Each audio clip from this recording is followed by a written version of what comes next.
This is the Soft Power Podcast, episode 26.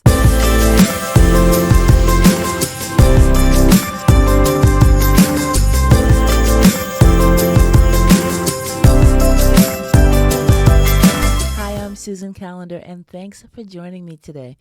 There are several important skills you really should be aware of when dealing with people, because they come into play whether you're talking to your boss or a client, or in these days of working from home, it could be just more interactions with your neighbors. And every interaction either increases or debits, if you will, from your social capital. If you think about it for a moment, the impression a person has of you after those first few moments, or that first impression that we often talk about, it's really based on the information that we're providing for them to come to that conclusion. Just picture yourself in a job interview. You've done everything right so far, and you're not aware the hiring manager already has a preferred candidate. They're more or less just going through the motions with you because the company has protocols, let's say, that states that they must invite a specific number of candidates back for a second set of interviews. Even though that hiring manager already knows who they want in the role, there's still something about you. It's just something unique. It's a feeling they have. And you're creating an irresistible draw. You're subconsciously checking all their boxes of criteria, and you have the skills. And on top of that, they're having the best and most relaxed conversation with you, more so than everyone else that they've brought in. So your prowess and building social capital has caused that person to put on the brakes in their search process and reflect on their character and their biases, and seriously question whether the offer should go to you or the other candidate who you're frankly besting at that moment. People with the most success and power tend to really be great communicators, and they do very well in business and social situations. It's just as simple as that. They have that art of magnetism and charisma that just simply draws people to them. Social capital is how adept you are at making those deposits continuously in every single interaction, and just doing it effortlessly. That's truly the key. It just becomes a part of who you are.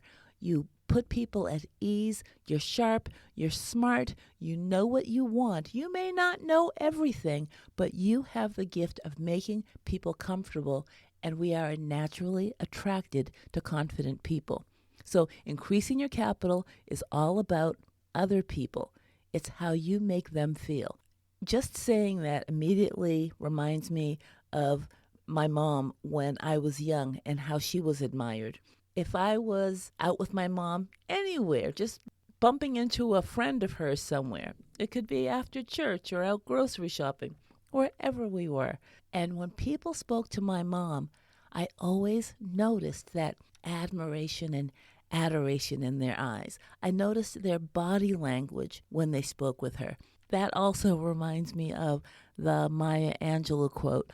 I've learned that people will forget what you've said, people will forget what you did, but people will never forget how you made them feel. In a business setting, it's absolutely crucial to get that right. Are you trustworthy? Do people feel that they can trust you from that initial connection? Are you confident? Do you carry yourself in a way that shows people that you've got this? Or are they skeptical of you? And is that coming from your body language or your spoken word? And does your body language match your spoken words? Or are you giving off a mixed message? With your eye contact, are you showing sincerity and interest, or are your eyes darting around the room or not connecting with the people that you need to connect with? Are you showing just true interest in other people? And also, do you demonstrate vulnerability? We like people who understand us and who are not afraid to be open and share perhaps their greatest failures and how that failure brought them to where they are now and so valuable in your world. So when you enter a room, the best thing that you can do, whether you know people or not, is to be the first to introduce yourself and to start the conversation. That way, you will have burst that hesitation bubble before you even have a chance to get nervous or overthink it. And this happens in meetings too. When you walk into a room, whether there's one person sitting at the table or the table is half filled and the meeting's not quite ready to get started, just walk around and either introduce yourself or greet the people that you know and just ask a very basic, innocuous question that can just shatter that quietness and stillness in the room. Even people who are comfortable with one another can have difficulty starting a conversation. You're being that person to break that ice can show people that you have leadership qualities, that you're not afraid, that you can move forward.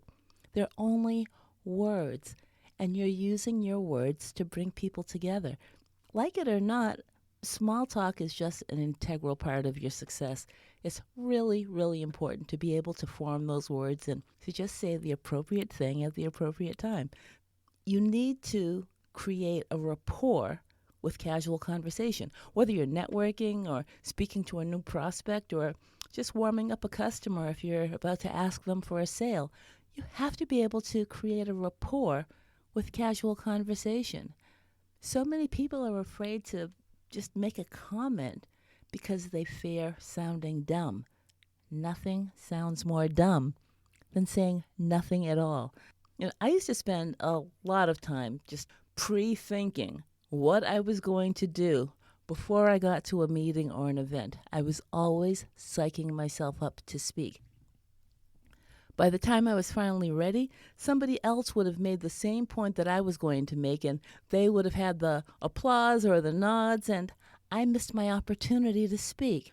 Speak just for the sake of breaking the ice or the tension, or for making other people feel comfortable. If you are invited to be in a room or at a conference table, you're also invited to speak. There's no two ways about it. You are invited to contribute. Otherwise, they would have invited someone else. Being the first to speak or initiate conversation might feel stressful, but ask yourself why. It's something you've been doing your whole life. Speaking should not freak you out. When you go into it with the right attitude, you can actually have fun.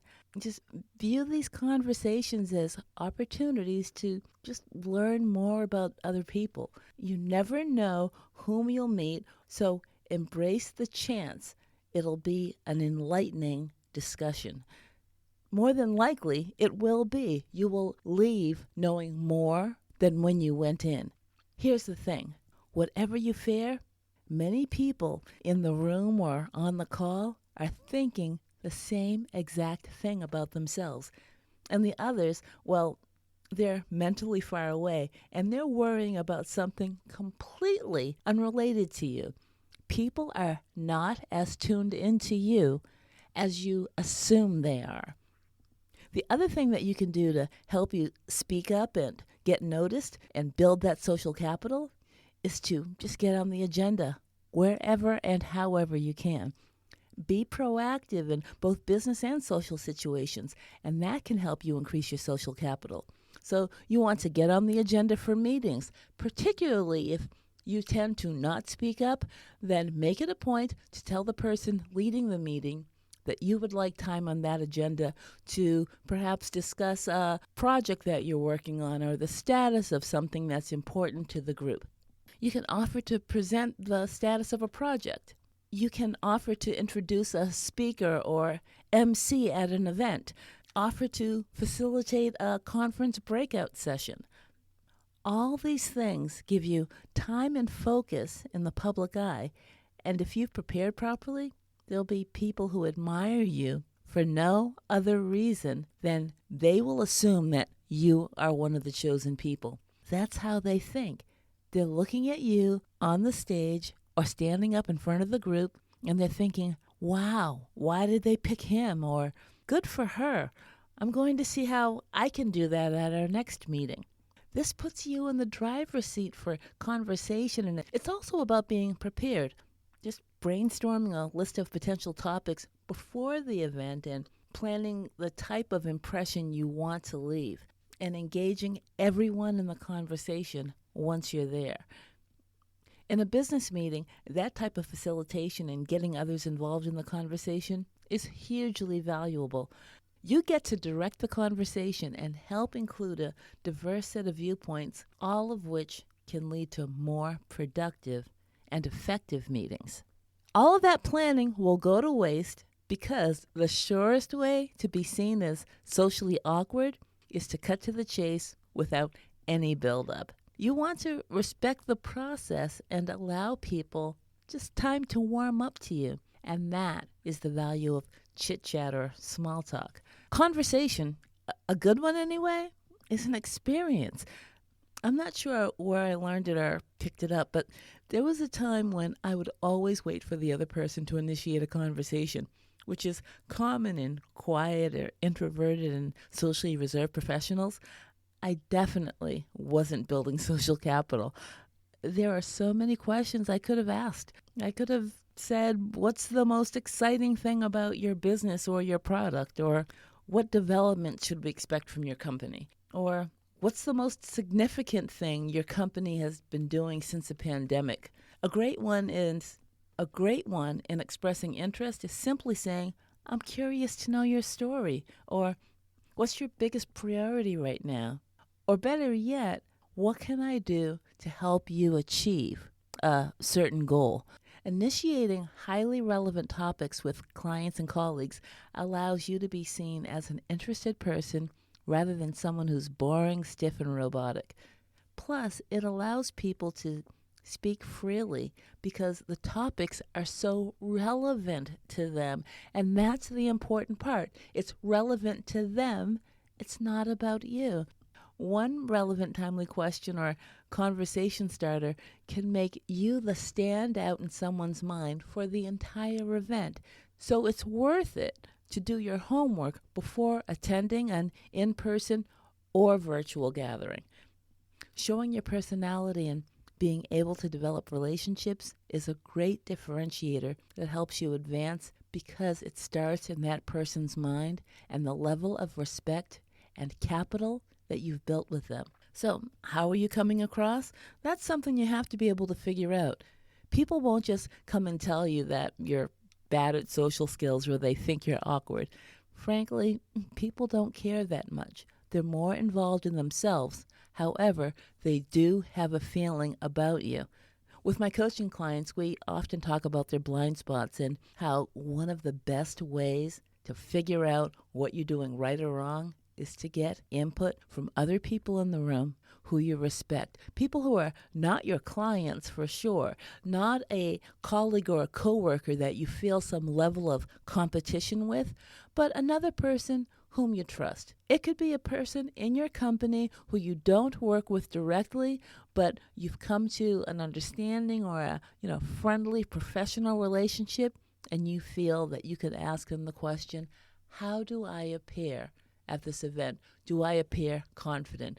Would you offer me whatever it is that you may be seeking, just based on your demeanor? Part of having great social skills is knowing how to enter a conversation with grace and ease and also exiting the same way. But having gotten to that conversation, you don't want to get stuck there.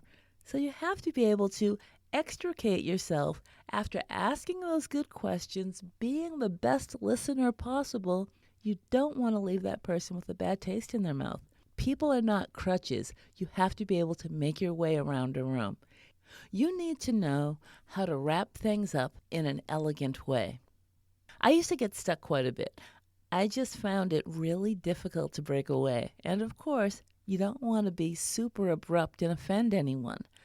When the conversation has come to a natural end and you've reached your attention span limit, thank them for the pleasure of their time. But still, avoiding being abrupt, you can also say something along the lines of, this has been great. Let's connect on LinkedIn, or thanks for telling me about that group. Do you have a business card? Or Pardon me, I'd like to say hello to a colleague before the program ends. Enjoy the rest of the event.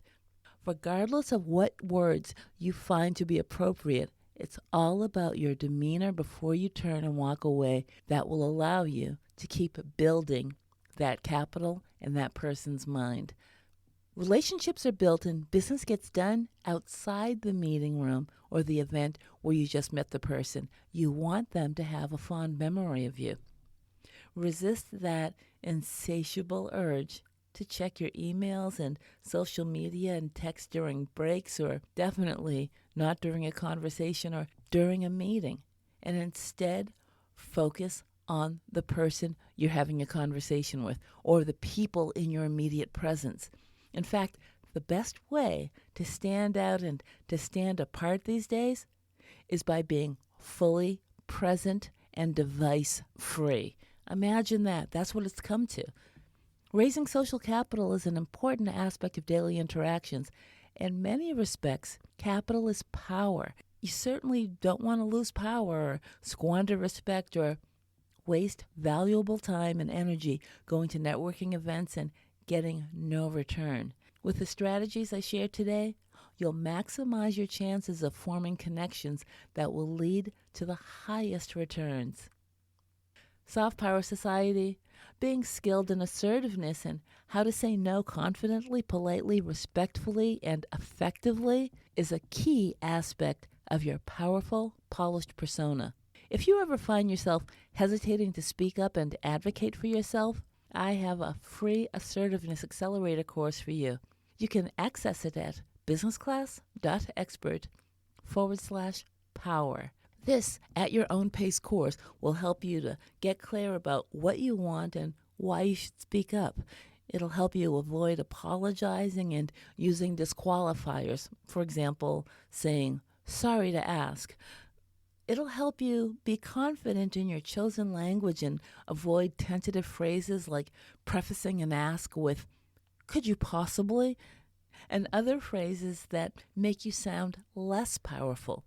It'll help you keep your statements short, positive, and to the point, and expect to get a yes for an answer.